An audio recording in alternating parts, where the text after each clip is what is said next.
The median home in California now costs $800,000. That's 3 times the national average. 3 times. And here's what nobody tells you. It's not just expensive. It's a financial trap designed to drain every dollar you'll ever make. Let me show you something. Meet Sarah and Mike. They're both software engineers. Combined income, $150,000 a year. That puts them in the top 20% of American earners. And they can't afford a starter home in San Jose. Not a mansion, not a luxury condo, a basic 3-bedroom house built in 1970. They've been saving for 6 years. They have $80,000 in the bank. They need double that just for the down payment. And by the time they save enough, prices will have jumped another $100,000. This is the reality for millions of Californians right now. But here's what makes this truly insane. Even if Sarah and Mike somehow scrape together that down payment, the hidden costs of California homeownership could destroy their financial future. I'm talking about costs that will drain over $8 million from their lifetime wealth. Yeah, you heard that right. $8 million. By the end of this video, you'll understand the 7 reasons why buying a house in California could be the worst financial decision of your life. And I'm going to show you exactly what smart people are doing instead. And no, this isn't just about high prices. It's so much worse than that. Let's talk about how California housing actually works, because understanding the mechanism is crucial. First, Prop 13. This is a 1978 law that caps property tax increases at 2% per year for existing owners. Sounds great, right? Unless you're a new buyer. Because when you buy a home, your property gets reassessed at current market value. So your neighbor who bought in 1995 is paying taxes on a $200,000 assessment. You're paying taxes on an $800,000 assessment. Same house, same street, 4 times the property tax bill. The system literally punishes new buyers to subsidize long-time owners. Second, supply and demand are completely broken. California needs to build about 180,000 homes per year just to keep up with population growth. Know how many it actually builds? Around 90,000. That's a 50% shortfall, year after year after year. Why? Zoning laws, environmental reviews that take 5 years, neighborhood groups that block every new development. NIMBYism has become a religion in California. Everyone wants affordable housing. Nobody wants it built near them. Third, you're not just competing with other families anymore. You're competing with hedge funds, private equity firms, foreign investors parking money. These buyers show up with all cash. They don't need mortgages, they don't need inspections, they close in 7 days. You're bringing a knife to a gunfight. And this creates the bidding war culture. In hot markets, homes regularly sell for 10 to 20% over asking price. The asking price is fake. It's bait. The real price is whatever the highest bidder will pay in a frenzy. This is the game you're entering. Now let's talk about why you'll lose even if you win. Reason number 1. The down payment trap. 20% down on an $800,000 home is $160,000. For most people, that's not a down payment. That's a life-changing amount of money. The median household in California saves about $12,000 per year. At that rate, it takes over 13 years to save $160,000. 13 years. And that assumes housing prices stay flat, which they won't. But here's the part that should keep you up at night. The opportunity cost. If you invested that $160,000 in an S&P 500 index fund returning 10% annually, in 30 years you'd have $2.7 million. Not $160,000, not $500,000. $2.7 million. You're giving up generational wealth for a down payment. Reason number 2. Property taxes are deceptive. California's base property tax rate is 1.1%. Sounds low compared to Texas or New Jersey, right? Wrong. Because 1.1% of $800 per year, that's $733 per month, every month, forever. But wait, it gets better. Many areas have Mello-Roos taxes. These are special assessments for infrastructure, schools, and services. They add another 0.5% to 2% to your tax bill. So now you're looking at $12,000 to $15,000 per year in property taxes. And here's the kicker. Property taxes never go down, they only go up. Even if your home value crashes, your tax bill stays the same or increases. Compare that to renting. Your rent is your rent. You know the number. There's no surprise $10,000 tax bill. There's no special assessment. Reason number 3, the insurance nightmare. California is on fire. Literally. And insurance companies have figured this out. State Farm stopped writing new policies in California in 2023. Allstate pulled out, Farmers is leaving. The companies that remain are raising rates by 300% to 500%. I'm not exaggerating. Homeowners who paid $1,200 a year are now paying $6,000. Some are paying $10,000. And if you can't get private insurance, you're stuck with the California Fair Plan. It's expensive, it covers less, and it's the insurance of last resort. Imagine finally buying your dream home, then discovering you can't afford to insure it. That's happening right now to thousands of California homeowners. Reason number 4, HOA fees are wealth killers. If you're buying a condo or a home in a planned community, you're paying HOA fees. In California, average fees run $300 to $700 per month. Let's use $500 as our number. That's $6,000 per year. Over a 30-year mortgage, that's $180,000. Except HOA fees don't stay flat. They increase 3% to 5% per year. So your real cost over 30 years is closer to $250,000 to $300,000, $250,000. Gone. And what do you get for it? Landscaping, pool maintenance, maybe a gym you never use. But the real nightmare is special assessments. Your building needs a new roof. That's $30,000 per unit. Earthquake retrofit required. That's $50,000. You don't get a choice. You don't get a vote that matters. You pay or you lose your home. HOAs have unlimited power to drain your bank account. So let's recap. We've covered 4 reasons so far. The down payment trap that costs you millions in opportunity cost. Deceptive property taxes that never stop growing. Insurance costs spiraling out of control, and HOA fees that silently steal hundreds of thousands of dollars. And we haven't even talked about the worst ones yet. Reason number 5 will show you why maintenance costs in California are 40% higher than the rest of America. Reason number 6 destroys the myth that California real estate always goes up. And reason number 7 reveals the true cost. Over $8 million in lost wealth. Comment below which reason has shocked you the most so far, because what's coming next is even worse. Let's continue. Reason number 5, maintenance costs are extreme. Here's what nobody tells you. California labor costs are 40% higher than the national average. A plumber charges $200 per hour, an electrician charges $150. A roofer, good luck finding one under $180 per hour. The rule of thumb is to budget 1% of your home's value per year for maintenance. But in California, you need to budget 2 to 3%. On an $800,000 home, that's $16,000 to $24,000 every single year. Let me give you a real example. A roof replacement in Texas costs about $20,000. In California, that same roof costs $50,000. Same materials, same size.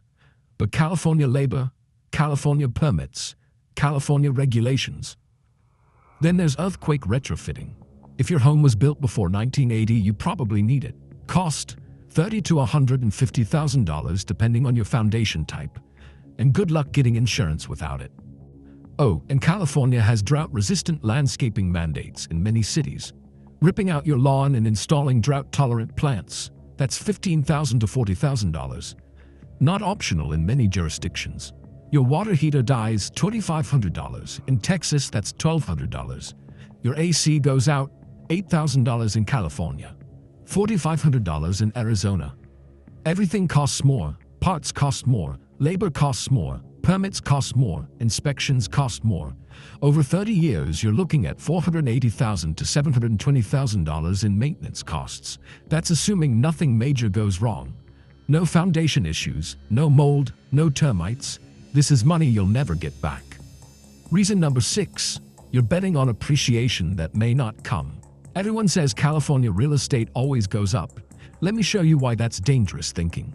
Yes, California home prices have historically appreciated.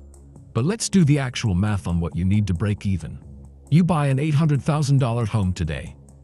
You put down $160,000.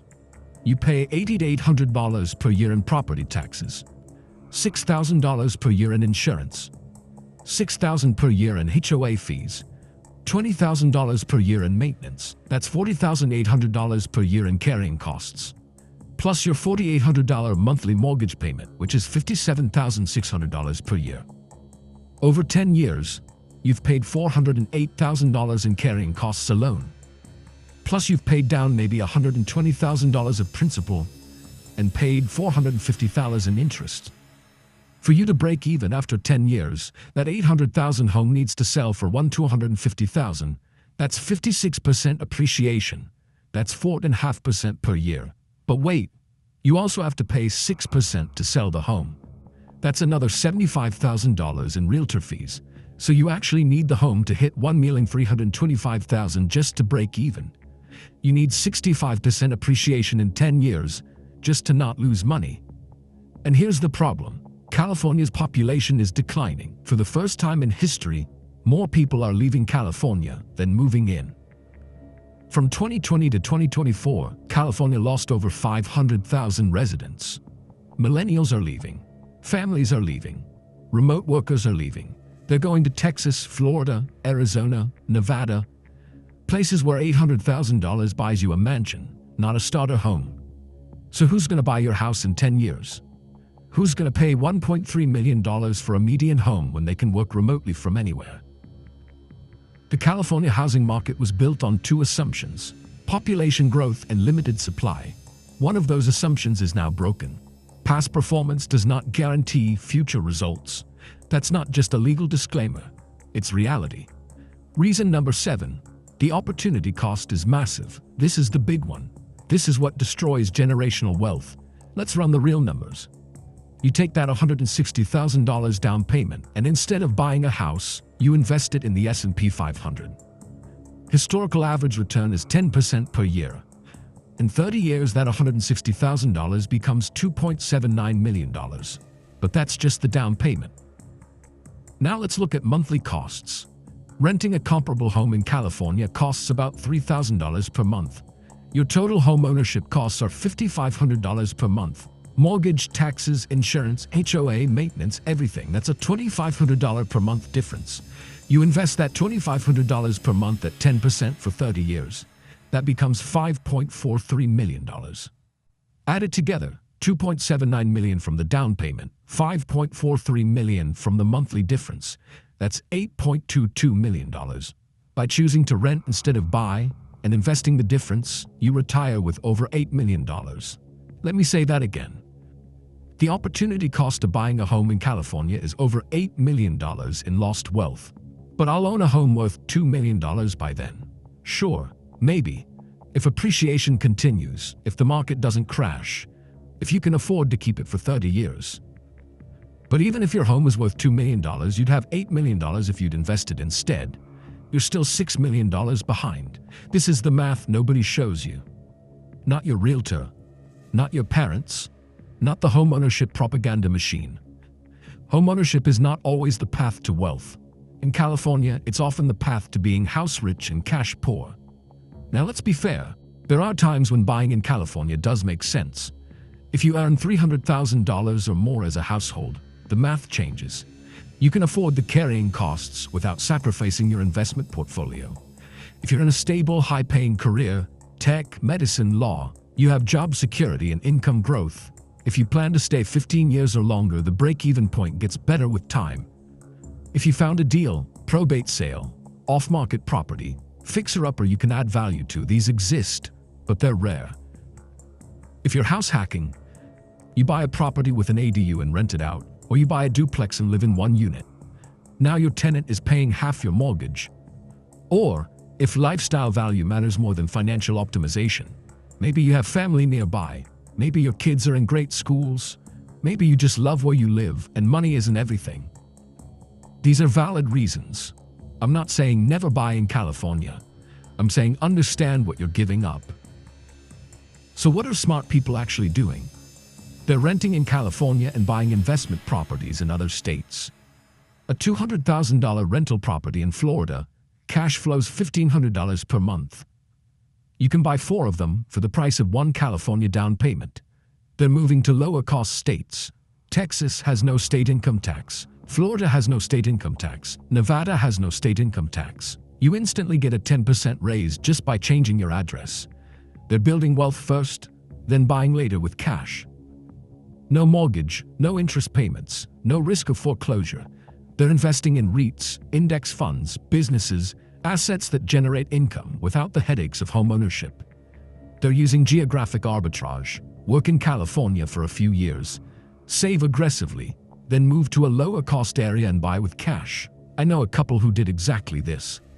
They rented in San Francisco for 8 years, saved $4,000 per month, invested it all, moved to Austin in 2022, bought a $450,000 home with cash, still have $200,000 invested, no mortgage, no stress, complete financial freedom. That's what smart money does. Here's the bottom line. Buying a home in California costs you over $8 million in opportunity cost. That's not an exaggeration, that's math.